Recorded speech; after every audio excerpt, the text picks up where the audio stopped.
Hello hi friends, ಎಲ್ಲರಿಗೂ good morning, ನಮಸ್ಕಾರ. ನಾನು ನಿಮ್ಮ ಆರ್.ಜೆ. ವೆಂಕಟೇಶ್ ಮಾತಾಡ್ತಾ ಇದ್ದೀನಿ. ವೆಂಕೀಸ್ ವಿಲೇಜ್ ಲೈಫ್ ಯೂಟ್ಯೂಬ್ ಚಾನಲ್ಗೆ ಸ್ವಾಗತ ಸುಸ್ವಾಗತ. ಓಕೆ ಫ್ರೆಂಡ್ಸ್, ಈಗ ಬಂದು ಸಮಯ 7 ಗಂಟೆ ಆಗಿದೆ, ಬೆಳಗಿನ ಜಾವ. ಈಗ ತಾನೇ ಜಸ್ಟ್ ತೋಟಕ್ಕೆ ಬಂದ್ರಿ. ಇವಾಗ ವ್ಲಾಗ್ನ ಶುರು ಮಾಡ್ತಾ ಇದ್ದೀನಿ. ಜಿಮ್ಮಿ, ನಮ್ಮ ಜಿಮ್ಮಿ ಬೆಳಗ್ಗೆ ಹಾಲು ಕುಡಿತಾ ಇದ್ದೀನಿ ಕಣ್ರಿ. ಜಿಮ್ಮಿ, ಓಕೆ, ಬೆಳಗ್ಗೆನೆ ತೋಟದ ಕಡೆ ಬಂದ್ರಿ. ಏನಪ್ಪ ಕೆಲಸ ಅಂತ ಹೇಳಿದ್ರೆ, ಮಾಮೂಲಿ ಕಾಯಿ ಬಿಡಿಸೋ ಜೊತೆಲೆ ಇನ್ನು ಏನೇನು ಕೆಲಸ ಮಾಡ್ತೀವಿ ಪ್ರತಿಯೊಂದು ಕೂಡ ಬೆಳಗಿಂದ ಸಂಜೆವರೆಗೂ ಕೂಡ ಸ್ಮಾಲ್ ಆಗಿ ವಿಡಿಯೋ ಮಾಡ್ತೀನಿ. ವಿಡಿಯೋನ ಎಲ್ಲೂ ಸ್ಕಿಪ್ ಮಾಡ್ತೀರಾ, ಕೊನೆವರೆಗೂ ನೋಡಿ, ಎಂಜಾಯ್ ಮಾಡಿ, ಸಪೋರ್ಟ್ ಮಾಡಿ ಅಂತ ಹೇಳಕ್ಕೆ ನಾನು ಇಷ್ಟಪಡ್ತೀನಿ. ಅದಕ್ಕಿಂತ ಮುಂಚೆ ಇದೇ ಫಸ್ಟ್ ಟೈಮ್ ನಮ್ಮ ಚಾನಲ್ನ ನೋಡ್ತಾ ಇದ್ರೆ ನೀವು, ಒಬ್ಬ ಹಳ್ಳಿ ಹುಡುಗರನ್ನ ಬೆಳೆಸ್ಬೇಕು, ಒಬ್ಬ ರೈತರನ್ನ ಬೆಳೆಸ್ಬೇಕು ಅಂತ ಏನಾನ ಚೂರು ನಿಮ್ಮ ಒಂದ್ಸಲ ನಾನು ಆಸೆ ಇದ್ರೆ ನೋಡ್ತಾ ಇರೋರಲ್ಲ, ಒಂದು ಲೈಕ್ ಮಾಡಿ ಸಾಕು. ಓಕೆ, ಇವಾಗ ಸದ್ಯಕ್ಕೆ ಸಂಪ್ ಕಡೆ ಹೋಗ್ತಾ ಇದ್ದೀನಿ. ನೈಟು ನೀರು ಎಷ್ಟು ಓಡಿದೆ ಅಂತ ನೋಡೋಕ್ಕೆ. ನಮ್ಮ ಸಂಪ್ ಎಲ್ಲಿದೆ? ಇಲ್ಲೇ ಇದೆ. ಅಂದರೆ ಡೈಲಿ ನೋಡೋ ನಮ್ಮ ಸಬ್ಸ್ಕ್ರೈಬರ್ಸ್ಗೆ ತುಂಬ ಚೆನ್ನಾಗಿ ಗೊತ್ತಿರುತ್ತೆ, ಹೊಸದಾಗಿ ನೋಡೋರಿಗೆ ಗೊತ್ತಿರಲ್ಲ. ಓಕೆ, ನೈಟು ನೀರು ಹೊಡಿದೆ, ಕರೆಂಟು ಕೂಡ ಬಂದಿದೆ, ಪರವಾಗಿಲ್ಲ. ಏನಾನ ಒಂದು ವೇಳೆ ಬಂದಿಲ್ಲ ಅಂದರೆ ಬೈಕೊತಾ ಇದ್ರಿ. ಅದು ಎಲ್ಲರೂ ಮಾಡ್ತಾರೆ, ನಾನು ಕೂಡ ಮಾಡ್ತೀನಿ ಕಣ್ರಿ. ಓಕೆ, ಸೂರ್ಯ ಕೂಡ ಹುಟ್ತಾ ಇದ್ದಾನೆ. ಹಕ್ಕಿ ಪಕ್ಷಿಗಳೆಲ್ಲ ಚಿಲಿಪಿಲಿ ಅಂತ ಕೂಗ್ತಾ ಅವರು ಕಸ ಎತ್ತಾ ಇದ್ದಾರೆ. ಎಲೆ ಮತ್ತು ಬೀಜಗಳು ಎಲ್ಲ ಉದುರೋಗಿದ್ದಾವೆ ಈ ಮರದಿಂದ, ಬೇವಿನ ಮರದಿಂದ. ಅದನ್ನೆಲ್ಲ ಗುಡ್ಡೆ ಮಾಡಿ ಇವತ್ತು ಎತ್ಕೊಡ್ತಾ ಇದ್ದಾರೆ. ಎತ್ಕೊಂಡೋಗಿ ತುಂಬಿಕೊಡ್ತಾರೆ. ಎಲ್ಲಾಗ್ತಿಯದ ಏನಕ್ಕ ಬೇರೆ ಬೀಜಗಳವೆ ಹಾಕು, ಯಾವುದೋ ಗೊಬ್ಬರ ಆಗಲಿ.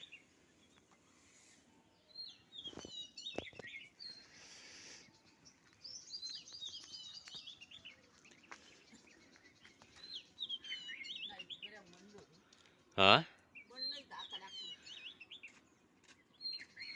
ಅಲ್ಲ ವೀರ, ಒಂದು 3 ಮರದಲ್ಲಿ ಇಷ್ಟು ಎಲೆ ಎಲ್ಲ ಬಿದ್ದೈತೆ. ಇನ್ನು ಕಾಡುಗಳಲ್ಲಿ ಹೆಂಗೆ ಇಷ್ಟು ಬೀಳ್ತದೆ?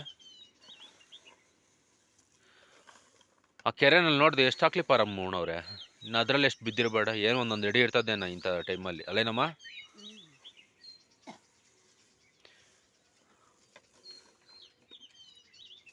ಕ್ಲೀನಾಗಿ ಎತ್ತು. ಈಗ ಸಮಯ ಬಂದು 9:30 ಆಗಿದೆ. ಬೆಳಗ್ಗೆ ವೀಡಿಯೋ ಮಾಡೋದು ಸಿಕ್ಕಾಪಟ್ಟೆ ಕಷ್ಟ ಕಣ್ರಿ, ಯಾಕಂದರೆ ಚಳಿ ಇರುತ್ತೆ. ಇವತ್ತೇನು ಅಂತ ಹೇಳ್ಕೊಳೋದು ಚಳಿ ಇರಲಿಲ್ಲ, ಹಾಗಾಗಿ ಬೆಳಗ್ಗೆ ವೀಡಿಯೋ ಮಾಡೋಕ್ಕಾಗಲಿಲ್ಲ. ಈಗ ಸ್ಟಾರ್ಟ್ ಮಾಡಿದ್ದೀನಿ. 9:30 ಆಗಿದೆ. ಮಾಮೂಲಿ ತೊಂಡೆಕಾಯಿ ಬಿಡಿಸ್ತಾ ಇದ್ದೀವಿ. ಆಗಾಗ ಒಂದು ಚೆಕ್ಕಿಂಗ್ ಇನ್ಸ್ಪೆಕ್ಟ್ರ್ ಬರ್ತಾ ಇರ್ತಾರೆ ನನ್ನ ಸಾಲಲ್ಲೂ ಕೂಡ. ನಮ್ಮಮ್ಮ ನಾನು ಏನಾನ ಕಾಯಿಗಳು ಬಿಟ್ಬಿಟ್ಟಿದ್ದೀನಿ ಅಂತ ಬಂದು ಕೀಳೋದು ನನ್ನ ಸಾಲಲ್ಲಿ. ಅಲ್ಲೇನಮ್ಮ ಪ್ರೇಮಕ್ಕ? ಬಿಟ್ಬಿಟ್ಟು ಬರ್ತಾಯಿದ್ದೀನಿ. ನೀನು ಸಂಸಾರಿ, ನಾನು ತಿರ್ಬೋಕಿ ಅಲ್ವಾ? ಅದಕ್ಕೆ ನಾನು ಬಿಟ್ಬಿಟ್ಟು ಹೋಗ್ತೀನಿ.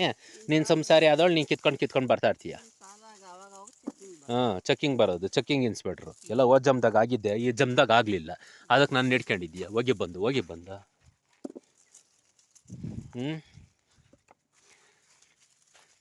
ಈ ಥರ ಒಂದು ತರಲೆ ಮಾತುಗಳು ಮಾತಾಡ್ಕೊಂಡು, ತಮಾಷೆ ಮಾಡಿಕೊಂಡು ನಾನು ಮತ್ತು ನಮ್ಮಮ್ಮ ಇಬ್ಬರು ಈ ಥರ ಕೆಲಸ ಮಾಡ್ಕೊತೀವಿ ಕಣ್ರಿ. ಏನಂದರೆ ಸುರುಗಿದೆ, ಹುಡುಗ್ಲ ಆಡ್ಕೊಂಡು ಕೀಳ್ಬೇಕು, ಸಾಗೋದಿಲ್ಲ. ಓಕೆ, ಹಿಂಗೆ ಮಾಡಿ ಕೀಳ್ತಾ ಇರೋಣ. ಅದಕ್ಕಿಂತ ಮಾಡೋ ಕೆಲಸ ನಮಗೂ ಏನಿಲ್ಲ ಅಲ್ಲ ಪ್ರೇಮಕ್ಕ? ಈಗ ಸಮಯ ಬಂದು 10:15 ಆಗಿದೆ ಆಲ್ಮೋಸ್ಟು. ಈಗ ಬಂದು ಊಟ ತಿನ್ನೋಕ್ಕೆ ಬಂದಿದ್ದೀವಿ. ಈ ಕಡೆ ನಾವು ಊಟ ತಿನ್ನೋಕ್ಕೆ ಬಂದರೆ, ಈ ಕಡೆ ನಮ್ಮಮ್ಮ ಕುರಿಗಳಿಗೆ ಮೇವು ಹಾಕೋದಕ್ಕೆ ಕ್ರೇಟ್ ಎತ್ಕೊಂಡು ಹೋಗ್ತಾ ಇದ್ದಾರೆ. ಬೆಳಗಿಂದ ಬಿಡಿಸಿದ ಕಾಯೆಲ್ಲ ಇಲ್ಲಿ ಹಾಕ್ಕೊಂಡಿದ್ದೀವಿ. ಯಾಕಪ್ಪ ಅಂತ ಹೇಳಿದ್ರೆ ಮುಂಚೆ ಅಮ್ಮ ಹಸುರಿಗೆಲ್ಲ ಬಿಡಲಿ ಅಂತ ಇಲ್ಲಿ ಹಾಕ್ಕೊಂಡಿದ್ದೀವಿ ಸದ್ಯಕ್ಕೆ. ಈಗ ನಮ್ಮಮ್ಮ ಕುರಿಗಳೆಲ್ಲ ಒದಲಾಡ್ತಾ ಇದ್ದಾವೆ. ಮೇವು ಟೈಮು 10:15 ಅಲ್ವಾ, ಬ್ರೇಕ್ಫಾಸ್ಟ್ ಟೈಮು, ಹಾಗಾಗಿ ಒದಲಾಡ್ತಾ ಇದ್ದಾವೆ. ಈ ಕಡೆ ನಮ್ಮಮ್ಮ ಹುಲ್ಲು ತುಂಬ್ತಾ ಇದ್ದಾರೆ ಕ್ರೇಟ್ಗಳಿಗೆ ಹುಲ್ಲು ತುಂಬಿ ಎತ್ಕೊಂಡೋಗಿ ಹಾಕ್ತಾರೆ. ಪ್ರೇಮಕ್ಕವ್ರೆ ಬೈಕೊಂಬಿಟ್ಟ ಕೆಂಬಂತ.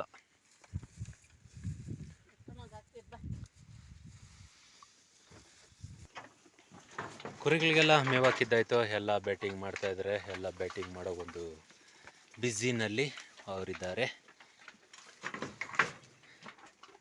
ಈಗ ನಾವು ಬ್ಯಾಟಿಂಗ್ ಮಾಡೋ ಒಂದು ಸಮಯ, ನಮಗೂ ಕೂಡ ಹೊಟ್ಟೆ ಹಸಿತೈತೆ. ಬನ್ನಿ ಹೋಗಿ ಸ್ವಲ್ಪ ಊಟ ಮಾಡ್ಕೊ ಬರೋಣ. ಏನು ಮಾಡಿದಾರೆ ನೋಡೋಣ.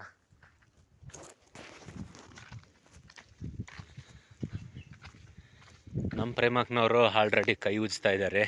ತೊಂಡೆಕಾಯಿ ಕೀಳೋದೆಲ್ಲ ಹೆಚ್ಚು, ಊಟ ತಿನ್ನೋವಾಗ ಮತ್ತು ಕೈ ತೊಳೆಯೋದೇ ಒಂದು ದೊಡ್ಡ ಕೆಲಸ ಅಂತಲೇ ಹೇಳ್ಬೋದು. ಯಾಕಂದರೆ ಹಾಲು ನೋಡಿ, ನಮ್ಮ ಕೈ ನೋಡಿ ಈ ಥರ ಒಂದು ಕಟ್ಕೊಂಡಿರುತ್ತೆ. ಈ ಥರ ಕಟ್ಕೊಂಡಿರೋದ್ರನ್ನ ಸ್ಟೀಲ್ ನಾರಲ್ಲಿ ಉಜ್ಜಬೇಕಾಗುತ್ತೆ. ಸ್ಟೀಲ್ ನಾರಲ್ಲಿ ಉಜ್ಜಿದ್ರೆ ಮಾತ್ರ ಹೋಗೋದು. ನೋಡಿ ಇಲ್ಲಿ ಹಾಕಿ ತಿಕ್ತಾವ್ರು ನೋಡ್ರಿ ನಮ್ಮಮ್ಮ. ಅಲ್ಲ ಪ್ರೇಮಕ್ಕ, ಈ ಥರ ಆಗಿರುತ್ತೆ. ಇದನ್ನು ಚೆನ್ನಾಗಿ ನೀರಲ್ಲಿ ನೆನೆಸ್ಬಿಟ್ಟು ಅದಾದಮೇಲೆ ನಾವು ಸ್ಟೀಲ್ ನಾರು ಎತ್ಕೊಂಡು ತಿಕ್ಕಬೇಕು. ಬನ್ನಿ ಫ್ರೆಂಡ್ಸ್, ಊಟ ಮಾಡೋಣ. ಇವತ್ತು ನಮ್ಮ ಮನೇಲಿ ಸ್ಪೆಷಲ್ ಏನೇನಪ್ಪ ಅಂದರೆ ವೆರೈಟಿ. ಇದು ಬಂದು ಹಾಗಲಕಾಯಿ ಗೊಜ್ಜು, ನಮ್ಮ ತೋಟದ್ದೇ ಬೆಳೆದಿದ್ದು. ಹಾಗಲಕಾಯಿ ಗೊಜ್ಜು ಹಾಕೋ ಟೇಸ್ಟ್ ಮಾಡೋಣ. ಏನಂದರೆ ಇದು ನೈಟ್ ಮಾಡಿದ್ದು ಹಾಗಲಕಾಯಿ ಗೊಜ್ಜು. ಏನಪ್ಪ ಅಂದರೆ ಬಿಸಿ ಮಾಡ್ಕೊಂಡು ತಿಂದರೆ ಟೇಸ್ಟ್ ಇರೋಲ್ಲ ಕಣ್ರಿ. ರಾತ್ರಿ ಹೊತ್ತು ಮಾಡಬೇಕು, ಬೆಳಗ್ಗೆ ಹೊತ್ತು ತಂಗಲ್ ತಿನ್ನಬೇಕು, ಮತ್ತು ಬಿಸಿ ಮಾಡಿಕೊಡ್ತಿದ್ದನ್ನು. ಆವಾಗೆ ಸಿಕ್ಕಾಪಟ್ಟೆ ಟೇಸ್ಟ್ ಅಲ್ಲ ಪ್ರೇಮಕ್ಕ? ಅದೇನು ಚಿತ್ರಾನ್ನ ಯಾಕ ಅಷ್ಟೊಂದು ಪುಡಿ ಇಲ್ಲ ಮನ್ಯಾಗ? ಬೆಳ್ಳಗದೆ ಅಯ್ಯತ್ತು ನೀನು ಮಾಡಿ ಸಾಕುಡ. ಚಿತ್ರಾನ್ನ ಇದ ವೈಟ್ ರೈಸ್ ಇದ್ದಂಗದೆ ತಲೆ ಮೇಲೆ ಇರೋ ಖರ್ಚು ತೆಗಿ, ಅದ್ರಾಗಿರೋದೇ ಸಾಲ್ಟ್. ಬನ್ನಿ ಫ್ರೆಂಡ್ಸ್, ಹಾಗೆ ಚಟ್ನಿ ಕೂಡ ಮಾಡಿದ್ದಾರೆ. ಹಾಕು, ಜಾಸ್ತಿ ಹಾಕ್ಬೇಡ, ಸುಮ್ಮನೆ ಒಂದು 2 ಸ್ಪೂನ್ ಹಾಕಿ ಸಾಕು. ಹಾಂ ಸಾಕ್ಬಿಡು, ಹೋಲ್ಡ್ ಆನ್. ಇವತ್ತು ನಮ್ಮ ಮನೆಯಲ್ಲೇ ಚಿತ್ರಾನ್ನ, ಹಾಗಲಕಾಯಿ ಗೊಜ್ಜು ಮತ್ತು ಚಟ್ನಿ 3 ಕೂಡ ಮಿಕ್ಸ್ ಮಾಡಿಕೊಂಡು ತಿಂದಾಕ್ಬಿಡೋಣ. ಬನ್ನಿ ಫ್ರೆಂಡ್ಸ್, ನಾಷ್ಟ ಮಾಡೋಣ. ನೋಡೋಣ ಹಾಗಲಕಾಯಿ ಗೊಜ್ಜು ಜೊತೆಗೆ ಚಿತ್ರಾನ್ನ ಹೇಗಿರುತ್ತೆ ಟೇಸ್ಟ್ ಮಾಡ್ತೀನಿ.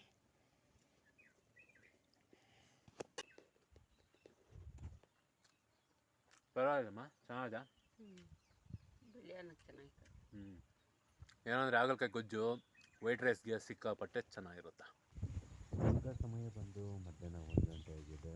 ಕಾಯಿ ಬಿಸಿಲು ಎಲ್ಲ ಆದಮೇಲೆ ಇವಾಗ ಮೂಟೆ ಫಿಲ್ ಮಾಡಿ ಅದಕ್ಕೆ ಟಾಪ್ ಹಾಕಿ ಮಾರ್ಕೆಟ್ಗೆ ಕಳಿಸ್ಕೊಡ್ಬೇಕು. ಇದು ಟಾಪ್ ಹಾಕ್ತಾಯಿದ್ದೀನಿ. ಇವಾಗ ಟಾಪ್ ಹಾಕ್ಬಿಟ್ಟು ಹೊಲ್ದ್ಬಿಟ್ಟು ಮತ್ತೆ ಮಾರ್ಕ್ ಹಾಕಿ ಮಾರ್ಕೆಟ್ಗೆ ಕಳಿಸ್ಕೊಡ್ಬೇಕು. ನಿಮ್ಮ ಗಾಡಿ ಕೂಡ ಇಲ್ಲೇ ನಿಂತಿದೆ. ಗಾಡಿ ಬರೋದಿಲ್ಲ. ಗಾಡಿ ಬರುತ್ತೆ, ಆದರೆ 11 ಗಂಟೆಗೆಲ್ಲ ಬಂದ್ಬಿಡ್ತಾರೆ ಅವರು. 11 ಗಂಟೆಗೆಲ್ಲ ನಾನು ಐಟಮ್ ಕೊಡೋಕ್ಕಾಗೋದಿಲ್ಲ. ಹಾಗಾಗಿ ನಾನೇನಪ್ಪ ಮಾಡ್ತೀನಿ ಅಂದರೆ, ನೀನು ಲಾಸ್ಟ್ ಪಾಯಿಂಟಾಗಿ ಎಲ್ಲಿ ಬರ್ತೀಯೋ ಅಲ್ಲೇ ನಾನು ತಗೊಂಬಂದು ಹಾಕ್ತೀನಪ್ಪ ಅಂತ ಹೇಳ್ಬಿಟ್ಟು ನಾನು ಸೆಂಟಿಂಗ್ ಕೊಡ್ತೀನಿ ಬೈಕಲ್ಲಿ. ಅವ್ರು ಬರೋದು 11 ಗಂಟೆಗೆ. ಅಷ್ಟೊತ್ತಿಗೆ ಐಟಮ್ ಕೊಡೋಕ್ಕಾಗೋದಿಲ್ಲ. ಹಾಗಲಕಾಯಿ ಅಂದರೆ ಸರ ಅಂತ ಬೇಗ ಕುಯ್ಬೋದು, ಆದರೆ ತೊಂಡೆಕಾಯಿ ನಿಮಗೆ ಗೊತ್ತು ಒಂದೊಂದೇ ಬಿಡಿಸ್ಬೇಕು. ಹಾಗಾಗಿ ಇದು ಸ್ವಲ್ಪ ತಡ ಆಗುತ್ತೆ. ಹಾಗಾಗಿ ನಾನು ಈ ಕೆಲಸ ಮಾಡ್ತಾಯಿದ್ದೀನಿ.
ಈಗ ಸಮಯ ಬಂದು 4 ಗಂಟೆ ಆಗಿದೆ, ಸಂಜೆ ಬಂದು. ಇವಾಗ ತೋಟಕ್ಕೆ ಬಂದಿದ್ದೀನಿ. ತೋಟಕ್ಕೆ ಬಂದು ಮಾಮೂಲಿ ತೋಟಕ್ಕೆಲ್ಲ ನೀರು ಹಾಯಿಸ್ತಾ ಇದ್ದೀನಿ. ನೀರು ಓಡ್ತಾ ಇದೆ ಆಲ್ಮೋಸ್ಟು. ಏನಪ್ಪ ಸಂಪ್ ತೋರಿಸಿ ನೀರು ಹಾಯಿಸ್ತಾ ಇದ್ದೇನೆ ಅಂತ ಹೇಳ್ತಾ ಇದ್ದೇನೆ ಅಂದ್ಕೊಂಡ್ರೆ, ಆ ತೋಟಕ್ಕೆ ಆಲ್ರೆಡಿ ಬಿಟ್ಟಿದ್ದೀನಿ.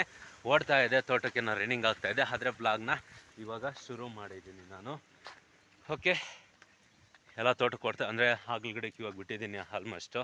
ಇವಾಗ ಹಾಗಲ ಗಿಡಕ್ಕೆ ಬಿಟ್ಟಿದ್ದೀನಿ. ನಾನು ಎಷ್ಟು ಬಂದು ತೊಂಡೆ ಗಿಡಕ್ಕೆ ಬಿಡಬೇಕು. ಆ ಗೇಟ್ವಲ್ಲಿ ತಿರ್ಸ್ಬೇಕು ಇನ್ನೊಂದು ಸ್ವಲ್ಪ ಹೊತ್ತಿಗೆ.